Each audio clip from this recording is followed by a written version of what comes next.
Shalom, come in the spirit and power of Yahweh Bahashem, Yahweh Shai Bahashem Rakakwadash.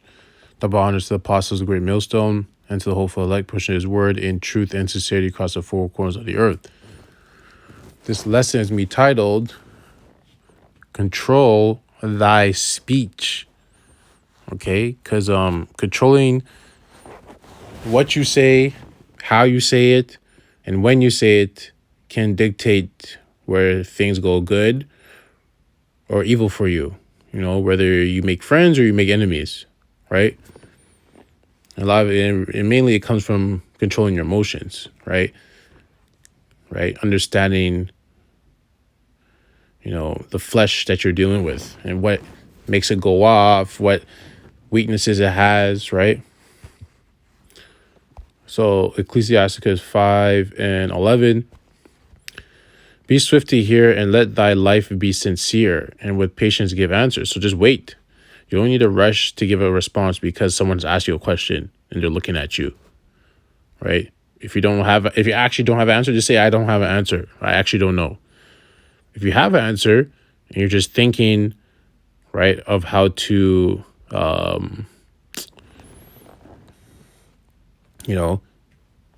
organize it to make it make sense, right? Just tell the person, I need to think about that. Or if you have the answer, say it. But make sure how you say it is also part of the thought process too, because you'll be judged by the way you do that, because people are going to judge you by how you present yourself. If thou hast understanding, answer thy neighbor. If not, lay thy hand upon thy mouth. Yeah, just said that. Honor and shame is in talk, and the tongue of man is his fall. Yeah, you can get yourself in trouble by not having your tongue under control. Ecclesiasticus 7:14. Use not many words in a multitude of elders, and make not much babbling when thou prayest. So when you're among elders, of men of wisdom that are up in age, you want to say less, right? Because you don't want to look like a bumbling fool, a little child that's just talking, not knowing when to shut up, You know what I mean? So you gotta have control of your emotions, because that comes from lack of control of the emotions, right? Because you feel like you need to say something, so you start talking and babbling, right? And meanwhile, you can't not getting the cues to be quiet, and you keep going because you have no control of your emotions, so you talk even more, right? So you don't want to be in that state of mind, right? If you tell yourself that you don't want to look stupid or foolish, that should help you if you do have dignity, you will, gain some type of control over yourself, right? And when you're praying, you don't want to be babbling, because remember, you're praying to Yahweh Shem Yahweh Shai. He doesn't want to hear unnecessary talk, right?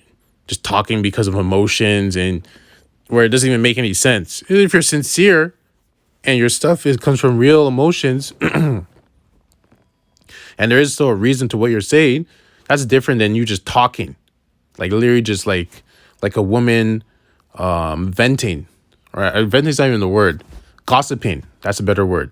It's just nonsense. There's no actual value in what you're saying, right? So you don't want to be that when you're praying. Ecclesiasticus 11:7. Blame not before thou hast examined the truth. Understand first and then rebuke, right?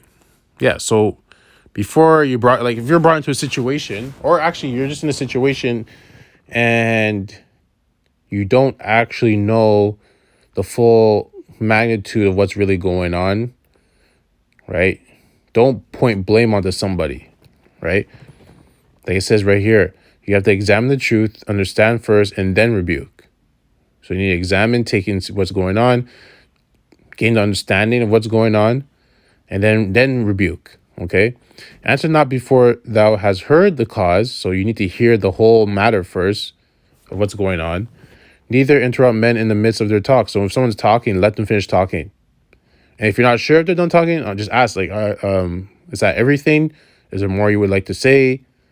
Are you, and even even when you ask, try not to ask in a rude way, because even the words you say can come off as rude. even though you're sincere, right? So you still got to be aware of these things. It depends who you're around. If you're around elders, they won't take offense to it, right? Because if they have the discernment to see, they'll know where your intent is. But if it's people of the world, you're gonna get emotional, and then they're gonna call you X, Y, and Z, right? So, gotta be careful of your audience. Ecclesiasticus. We're gonna jump to 32 and 7. Speak, young man, if there be need of thee, and yet scarcely when thou art twice asked. Someone asks you a question, speak. But it says, and yet scarcely when thou art twice asked. Let thy speech be short, comprehending much in few words, be as one that knoweth and yet holdeth his tongue. So if someone asks you a question, obviously speak, whether you tell them you don't know, whether you actually do know the answer, right? Or whether you need more time to think, because you just need to, you should have a response for each scenario, right? But if you do know, like it says right here, let thy speech be short, comprehending much in few words. Be as one that knoweth and yet holdeth his tongue. So be like someone who actually knows the answer and just gives you a simple response, but it explains and it shows that you actually know the answer, right?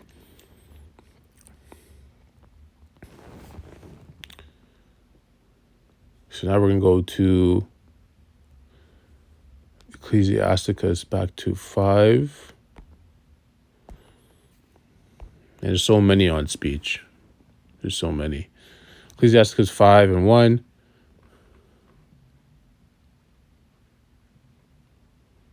Set thy mind upon thy goods, and say not, I have enough for my life.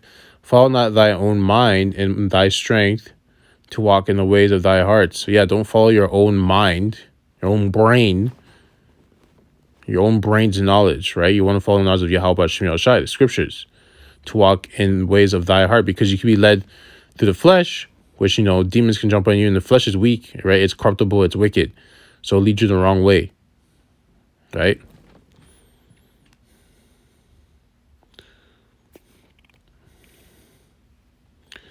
Now we're going to jump to 10.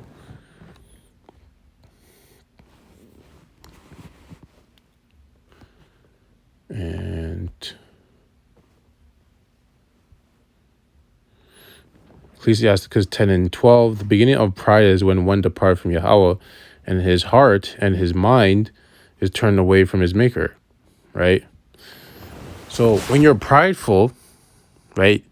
When you're prideful, you don't control your emotions, you start to say the wrong things. And you start to say the wrong things and keep talking and talking and talking and talking. And that can get yourself in trouble, right? And during that process, you're actually turning from Yahweh Shem Yahushai because of where it's coming from, right?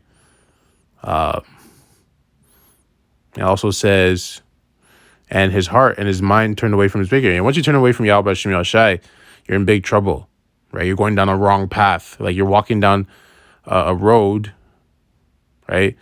There's like multiple paths, and there's one path that's bright and colorful and full of light. You can see the whole path, but for some reason, because you're like, no, I'm not going that way, right? Everyone's saying I should go that way. I'm not going to do that.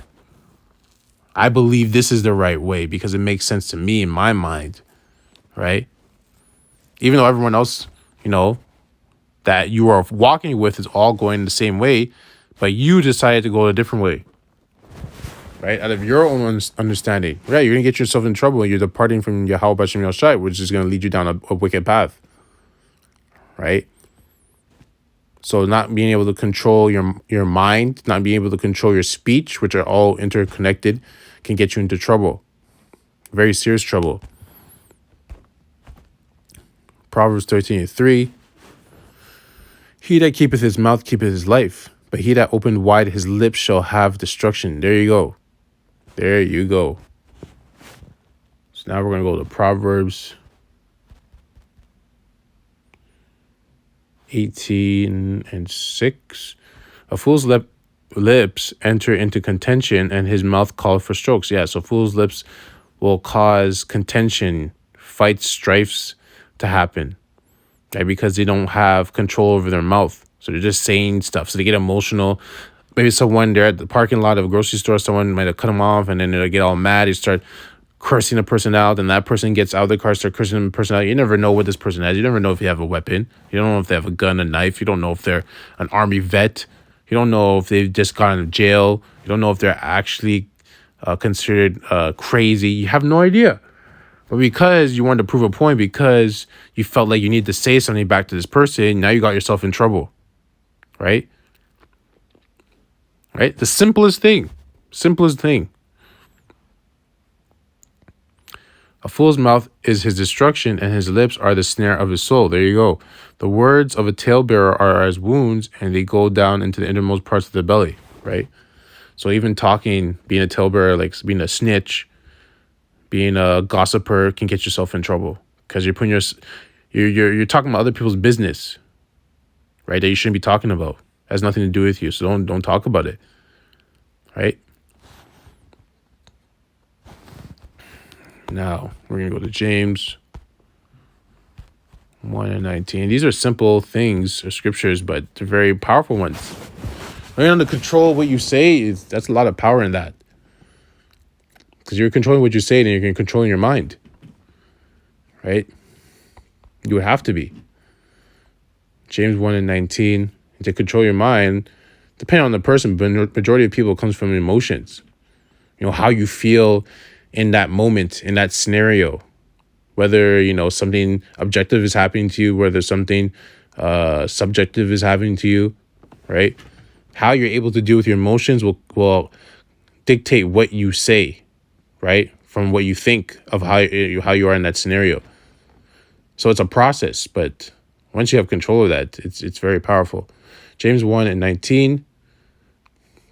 Wherefore, my beloved brethren, let every man be swift to hear, slow to speak, slow to wrath. For the wrath of man worketh not the righteousness of Yahweh. Right? So wrath of a man is not working through the righteousness of Yahweh.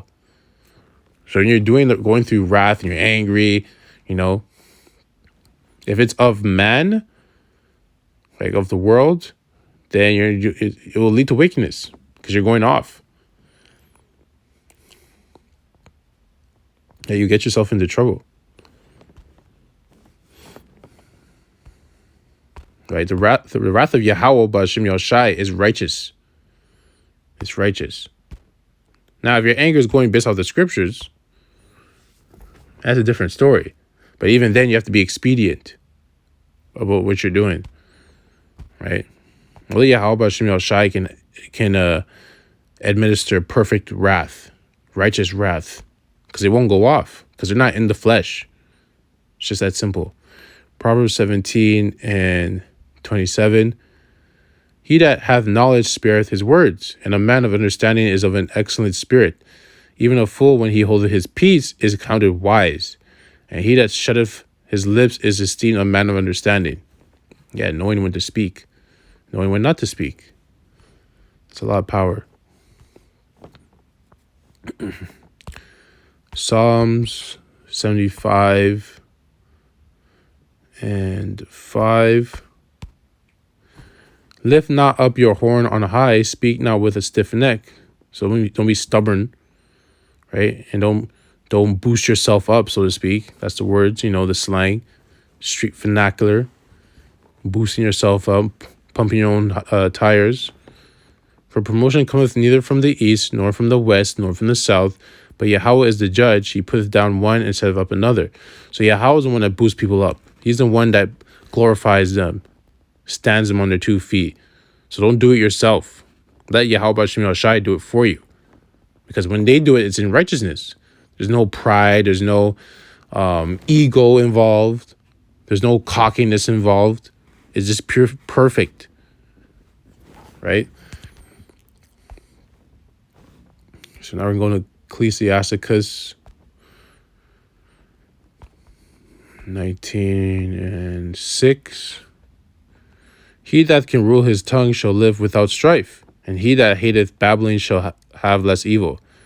And if you hate babbling, right, well, he that can rule his tongue shall live without strife. That's pretty simple, straightforward. And he that hateth babbling shall have less evil, right? Evil just means bad time. So if you don't like, I guess you want to say women that talk too much, which I mean, all of them do, but everyone, there's different personality types, right? The ones that like to talk and gossip, right? If you stay away from those types, you're going to catch less hell. That doesn't mean you're not going to catch hell, but you're going to catch less hell because, like, well, like it said right there, and he that hated babbling shall have less evil. One, you hate babbling for yourself, so you're going to get into less trouble, right? Because you don't like to babble and gossip and do all that stuff. But also, you're not going to try and look for that same tendency in someone else, right? In a woman. Because that's just going to lead to problems because she doesn't know how to control her mouth, right? She has a problem controlling her mouth. It's babbling and talking nonsense, right? And also, like, even with friends, you're going to stay out of those scenarios. People that like to gossip and talk and are hotheads, you know, they can't control their mouth. You're going to stay away from them, which is going to get you into less evil, right? Whether it be a friend or foe, talk not of other men's lives, and if thou canst with offense, reveal them not. Yeah, so don't talk about other people's business. Mind your own business. You know. The last one, Ecclesiasticus 22:13. Talk not much with a fool, and go not to him that hath no understanding. Beware of him, lest thou have trouble, and thou shalt never be defiled with his fooleries. Depart from him, and thou shalt find rest, and never be disquiet with madness. Yeah. So stay away from foolish people, pretty much. Just stay away from them. It's just a waste of your time. It's a waste of your energy. It's just going to lead into trouble, right? Because obviously they don't have any sense in their brains. If their brain was a bank account, it would be at negative 0, negative 50, whatever. Because since they have no sense, you can even say sense as in money, currency. They have nothing in their bank account, their mental bank account, their spiritual bank account. So stay away from them. It's just going to lead to trouble. That's it on that. Point has been made. I hope this lesson was edifying to the hopeful elect. I'd like to close out by saying, Ka hala Yahweh, Bahashem, Yahweh Shai, Bahashem Rakakwadash. Double honors to the apostles of Great Millstone and to the hopeful elect pushing his word in truth and sincerity across the four corners of the earth. Death and destruction to his wicked kingdom and the two threats as well. Kwam Yasharallah, Abad Babal, Shalom.